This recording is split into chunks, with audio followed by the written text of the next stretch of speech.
最近，太平洋彼岸的美国德克萨斯州给了我们一点小震撼，德州当地的国民警卫队直接和联邦政府干上了。同时，25个共和州的州长发表一份联合声明支持德州，上演一出美国反对美国的大戏。这就让人想起120多年前，同样是庚子年前后，在太平洋此岸的清朝也发生了东南各省对清政府掀桌子的东南互保事件。这两件事有什么共同之处，以至于德州这次的闹剧被评价为美国版东南互保呢？先来简单说说德州最近发生了什么。事情的起因是美国老生常谈的非法移民问题。看地图就能知道，非法移民要偷渡进美国，只有从南边进来。其中一条热门路线是穿过德克萨斯州的边境。德州本来就是不待见移民的共和州，移民来了肯定不乐意，于是一边在边境建墙，一边一车车把非法移民拉到民主党的兰州，比如纽约州这些地方。兰州也不堪其扰，心想我放开移民是要选票的，可不是要麻烦的，也想把这伙人送出去，就和共和党人争执上了。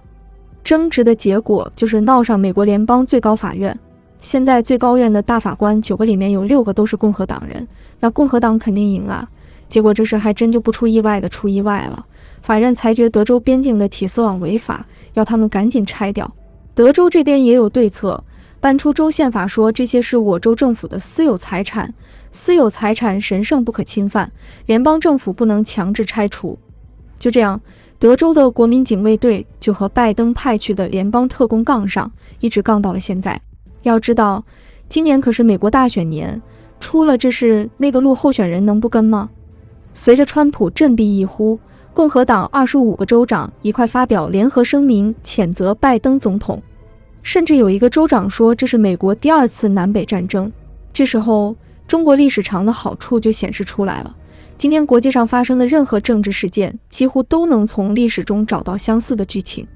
1900年，慈禧太后悍然向11国宣战，可谓惊掉世人的下巴。面对朝廷的开战命令，各地封疆大吏是什么反应呢？清光绪26年5月27日，上海，被慈禧称为不可少之人的大理寺少卿盛宣怀在官邸来回踱步，不频时快时慢，毫不掩饰内心的焦躁和不安。就在这天上午，各国驻上海领事告诉盛宣怀，天津租界遭到炮击，死伤颇多。英国、俄国和日本已经在远东地区抽调兵力，即将对大清用兵。战争如山雨欲来，熟悉洋务的盛宣怀深知中外实力差距，对于朝廷主战派联合义和团以卵击石的骚操作，他是又惊又气。为了挽回局势，他甚至斗胆令各地电报局压下了朝廷的宣战诏书。愚公，北方战事已不可避免，一旦东南各省卷入战争，帝国财政将陷入危机，届时万一内乱再起，必定一发不可收拾。于私，盛宣怀除了帮朝廷投资实业以外，也顺带布局了自己的商业帝国。一旦开战，这一切都将化为乌有。情势危如累卵，盛宣怀经过再三考量，向东南最有权势的2位封疆大吏刘坤一和张之洞发去电报，建议道：如果县帅、乡帅想要补救，必须令地方官上海道与各国领事订立盟约，上海租界由各国自行保护，长江和内地均归各地督府保护，两不相扰，以保全商户百姓的生命产业为主。一番话可谓正中下怀。张之洞看完直拍大腿，立刻按他所言照办。刘坤一也随后表示赞同，并提出要拉更多总督入伙，这事才办得成。随后，盛宣怀积极游说各地督府加入群僚，在刘坤一、张之洞2人的串联下，两广总督李鸿章、山东巡抚袁世凯、闽浙总督许英奎、四川总督奎俊、浙江巡抚刘树堂、安徽巡抚王之春等东南督府相继入伙，东南团结友爱一家亲聊天群正式成立。另一方面，面对清政府的宣战诏书，大多数总督如山东袁世凯等是敷衍搪塞，说是家里有事，缓不奉诏。两广总督李鸿章就强硬了，直言此乱命也，越不奉诏。张之洞说得更狠，臣坐拥东南，死不奉诏。就这样，大清的东南半壁都团结在一起，对中央朝廷的诏书视而不见。说是造反，但也不是，总之是抗旨不遵，而且形成了大而不倒的局面，即便日后朝廷追责，也是法不责众。这和如今美国25个州联合起来反对联邦政府的命令何其相似。特别要提一下刘坤一这个人物，他的属下曾提醒他说，太后发来回电，警告咱们不可与朝廷二心，咱这么干，搞不好是要掉脑袋的。刘坤一态度坚决，指着自己的脑袋对张謇说，头是刘姓物，意思是我这颗脑袋姓刘。一番话可谓石破天惊语，字面意思可以理解为，我的脑袋姓刘，是我自己的，我有自己的判断和决定。但更重要的是，当时的东南地区经济富庶，又掌握大量新式枪炮和武器装备，军队训练精良，连英法等强国都不得不接受东南互保协议中的限制条款。此时的慈禧太后和满清朝廷根本没有实力砍掉堂堂两江总督的脑袋了。所以刘坤一这句话实际上的意思很霸气，我们堂堂封疆大吏的脑袋不是你太后想砍就砍得掉的。于是当慈禧急令南方督府抽调兵马进京勤王时，便出现了令清廷尴尬不已的情况，整整半个中国抗旨不遵，完全无视清政府的诏令。随着八国联军攻入北京，清政府被迫签订屈辱的辛丑条约，动荡的战争告一段落，东南互保也随之落幕。等局势稳定了，之前不吭声的御史言官们却突然开始上蹿下跳，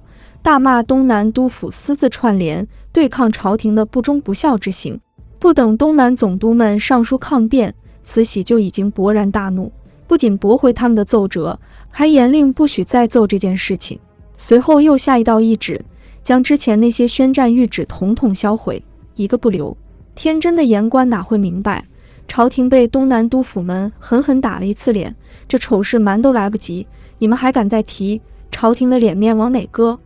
之后清廷捏着鼻子论功行赏，给刘坤一赏加太子太保衔，张之洞、盛宣怀均赏加太子少保衔。一场不是造反胜似造反的东南互保，当事人经各个加官进爵，不得不让人感慨时移世易，实力地位才是真正的话语权。从这里也能看出慈禧是个狠角色，面对不利的局势能毫不犹豫地屈服求饶，才是一个冷静的头脑锐利的政治家该做的。否则真追究起来，这些总督真造反了怎么办？届时国家必然四分五裂，也就没有什么大清和慈禧太后了。为什么东南各省的权力大到这个地步，甚至敢与慈禧太后分庭抗礼呢？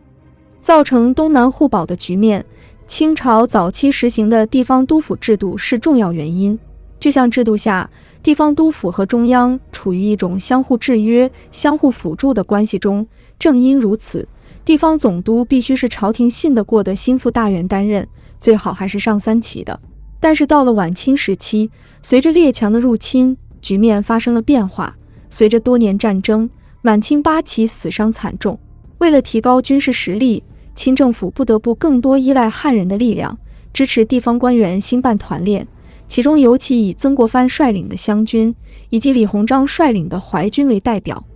于是地方实力越来越强大，甚至到了敢和清朝政府拍桌子的地步。而这和美国的州政府敢对抗联邦政府，用州宪法违抗联邦最高法院的裁决何其相似。根据美国宪法，各州可以拥有自己的武装力量，享有自主权，没有服从联邦政府的责任，也不是联邦政府的下属机构。每个州都有自己的法律、税收、警察、教育、选举制度等，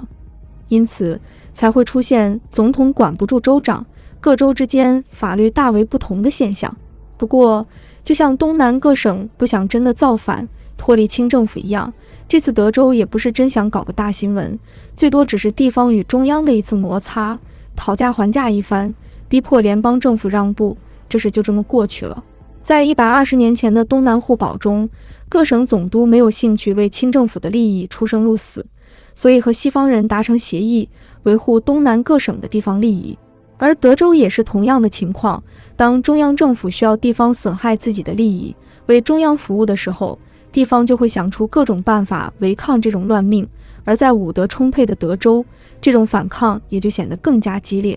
也不知道这次拜登总统会不会像慈禧太后一样，为了全国的大局稳定，捏着鼻子原谅这次叛逆。